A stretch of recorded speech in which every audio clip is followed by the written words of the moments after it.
Bonjour à tous et bienvenue sur la chaîne.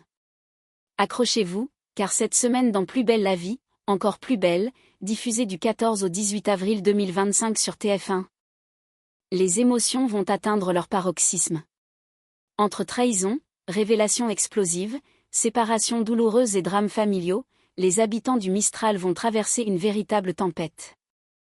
Au programme, Nisma découvre un mensonge terrible de la part de Vadim, Samuel est plongé dans une détresse profonde après le suicide de ses parents, Léa lutte entre la vie et la mort. Et l'IGPN débarque au commissariat pour faire le ménage. Sans oublier un possible retour de flamme entre Thomas et Gabriel, et un tournant inattendu pour Steve. Installez-vous confortablement.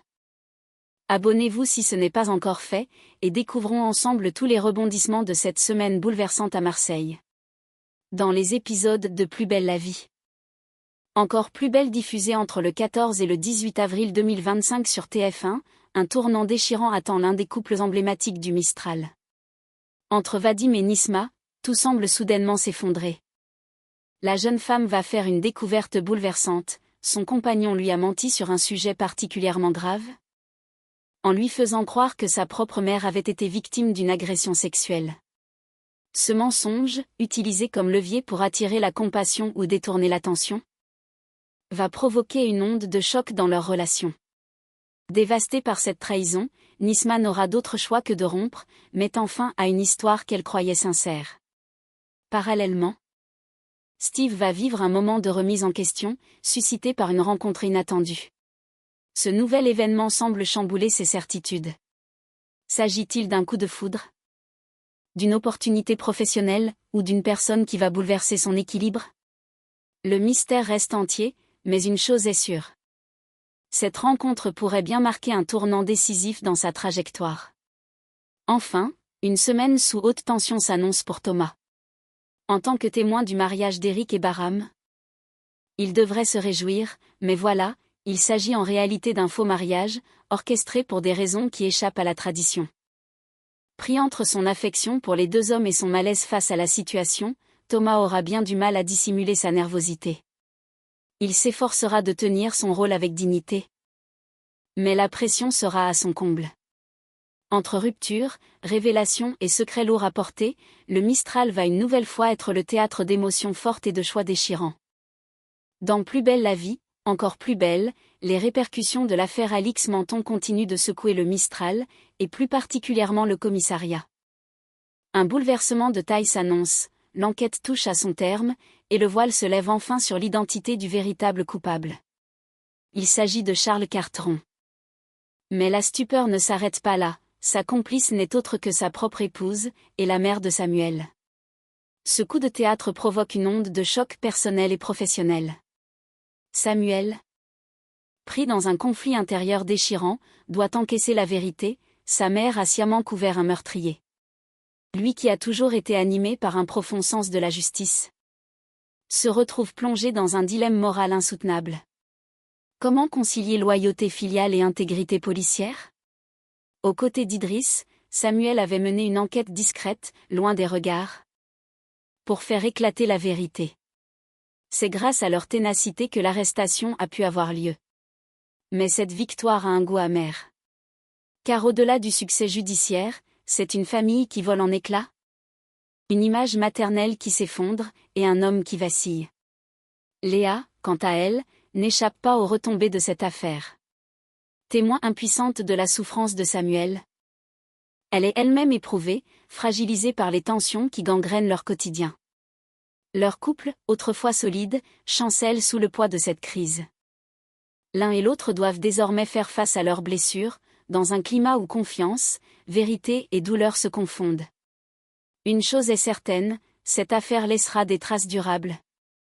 Tant au commissariat que dans les cœurs.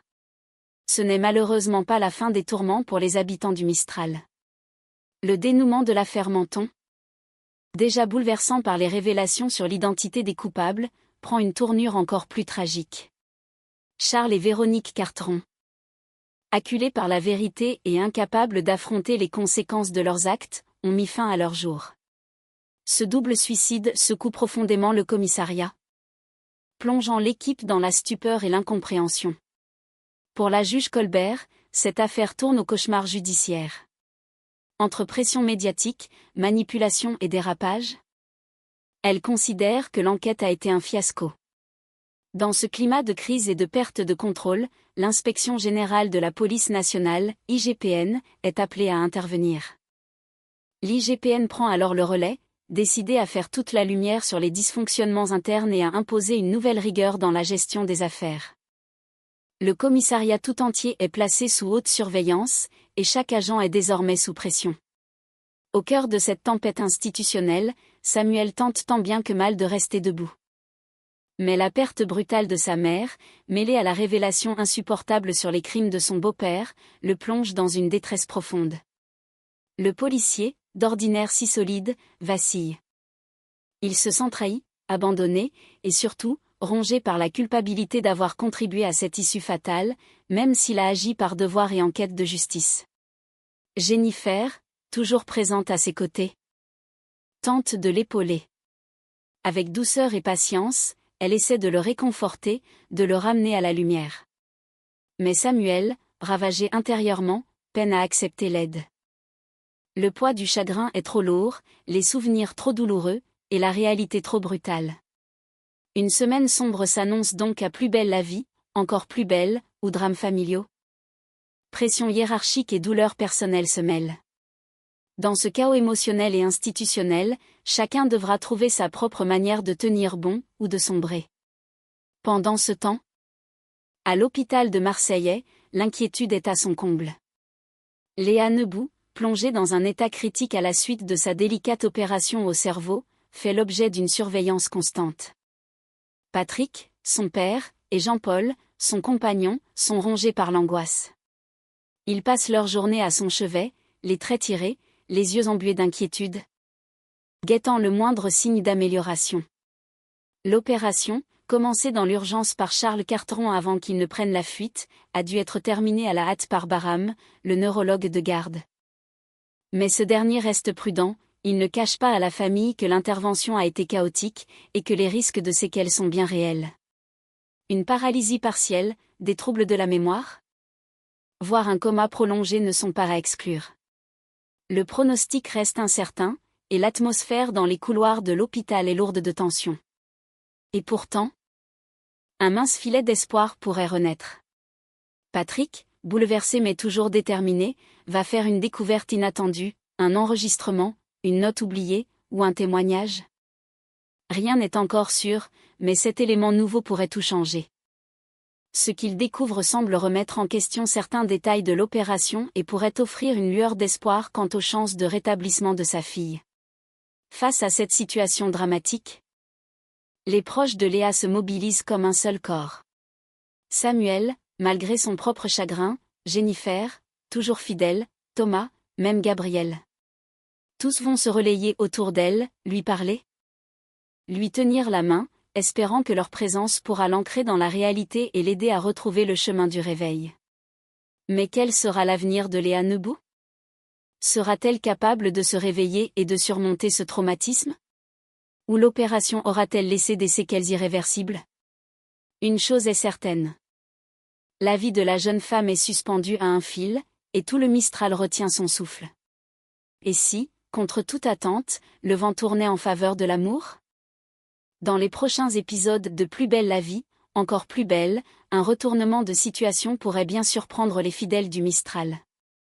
Alors que Thomas semblait avoir pris une décision irrévocable en demandant le divorce avec Gabriel, un doute commence à l'envahir. Et si c'était une erreur? Et s'il restait encore quelque chose à sauver entre eux, au-delà des blessures, des silences et des tensions accumulées? C'est dans ce contexte incertain qu'Ulysse et Alice, les deux juristes en charge de leur dossier, vont jouer un rôle inattendu. Après avoir partagé un moment de complicité qui s'est soldé par un baiser, leur propre rapprochement va les amener à reconsidérer la manière dont ils ont traité cette procédure de divorce. Leur regard neuf sur la situation de Thomas et Gabriel pourrait bien changer la donne. Car parfois, un simple échange, une confidence, ou un point de droit négligé peut tout remettre en question. La procédure a-t-elle été véritablement finalisée dans les règles? Les papiers ont-ils été enregistrés ou reste-t-il une ouverture possible pour annuler le divorce avant sa validation définitive? Ulysse, toujours rigoureux mais aussi profondément humain, pourrait être tenté d'aider Thomas à revenir sur sa décision s'il perçoit en lui un vrai regret, un espoir de réconciliation sincère. Quant à Alice, son vécu personnel pourrait la pousser à encourager cette seconde chance. Ce scénario ouvre la voie à une possible renaissance du couple Thomas-Gabrielle. Mais encore faut-il que les deux hommes aient le courage de s'avouer leurs sentiments, d'abaisser les armes et de faire le premier pas. Rien n'est joué, mais l'espoir renaît discrètement. Et au Mistral, là où les histoires d'amour sont souvent tumultueuses, un miracle n'est jamais à exclure. Voici un aperçu détaillé et immersif de ce qui vous attend la semaine prochaine dans Plus belle la vie, encore plus belle, du lundi 14 au vendredi 18 avril 2025 sur TF1. Une semaine pleine de révélations, de tensions et d'émotions intenses se profile au Mistral. Lundi 14 avril épisode 310. Lundi s'ouvre sur une double intrigue à la fois intime et troublante. Hector fait une découverte inattendue concernant les origines d'Ophélie, qui pourrait bien bouleverser les certitudes de tous ceux qui l'entourent. Pendant ce temps, Blanche poursuit l'écriture de ses mémoires, et ce travail d'introspection pourrait bien faire émerger des souvenirs profondément enfouis. Au commissariat, l'ambiance est électrique. L'enquête sur les Carteron a laissé des séquelles, et chacun tente de garder la tête hors de l'eau. Pendant ce temps, Léa reste dans un état alarmant, ce qui plonge Boé et Patrick dans une angoisse grandissante. Mardi 15 avril épisode 311. La douleur de Samuel est au cœur de cet épisode. Effondré par la perte tragique de sa mère et le suicide de son beau-père, il traverse une zone d'ombre. Heureusement, Jennifer est là, plus présente que jamais, pour tenter de le soutenir. Même si la souffrance de Samuel semble difficilement contenue. Du côté d'Hector et Vanessa, leur relation commence à vaciller après un événement imprévu, mettant en péril la fragile harmonie qu'ils étaient en train de reconstruire. Enfin, la romance entre Nisma et Vadim prend un tournant dramatique. Une révélation choquante vient entacher leur relation de confiance, menaçant leur couple. Mercredi 16 avril épisode 312. Le stress monte pour Thomas, qui peine à cacher son anxiété à l'approche du mariage d'Éric et Bahram. Heureusement, Aya tente de l'apaiser, mais l'enjeu semble trop lourd pour que Thomas retrouve la sérénité. De son côté, Blanche est profondément troublée par une aventure particulière racontée par Hector, qui réveille en elle des interrogations profondes.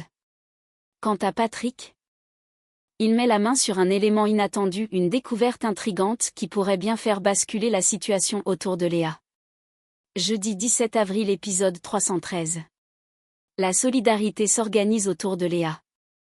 Ses proches, plus mobilisés que jamais, se relaient à son chevet dans l'espoir de l'aider à sortir de son état critique. Mais au commissariat, la tension atteint son paroxysme. L'IGPN est sur place, et chacun craint pour sa place et son honneur. Dans le même temps, au sein de la famille Kepler, une tentative de retrouvailles est mise en péril par un élément perturbateur qui pourrait tout faire éclater à nouveau. Vendredi 18 avril épisode 314. L'heure du bilan approche.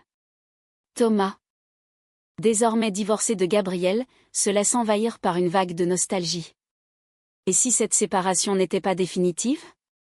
Éric, lui, se prépare à franchir une nouvelle étape en officialisant son union avec Bahram, mais dans quel but réel ? Steve, quant à lui, voit ses certitudes vaciller après une rencontre décisive qui pourrait bien redéfinir ses priorités. Enfin, une révélation sur les Kepler menace de bouleverser l'équilibre du quartier. Le passé semble frapper une fois de plus à la porte du présent. Une semaine riche en émotions, entre bouleversements intimes et grandes secousses collectives, à ne pas manquer dans Plus belle la vie. Encore plus belle. Et voilà, c'est la fin de cette semaine intense dans Plus belle la vie, encore plus belle. Entre la chute de Samuel, la rupture douloureuse de Nisma et Vadim, les doutes de Thomas et l'état critique de Léa, les émotions n'ont pas manqué au Mistral. L'enquête sur l'affaire Carteron laisse des cicatrices profondes, tant dans les cœurs que dans les institutions. Et les relations personnelles sont plus fragiles que jamais. Mais au cœur de ce chaos, quelques lueurs d'espoir subsistent, et peut-être même une seconde chance pour certains. Si cette vidéo vous a plu, pensez à liker, à vous abonner et à activer la cloche pour ne rien manquer des prochains résumés. Dites-moi en commentaire ce que vous pensez de cette semaine. Samuel pourra-t-il se relever? Thomas et Gabriel vont-ils se retrouver? Et Léa, va-t-elle se réveiller? Merci de votre fidélité. Prenez soin de vous, et à très bientôt pour une nouvelle vidéo sur Plus belle la vie, encore plus belle.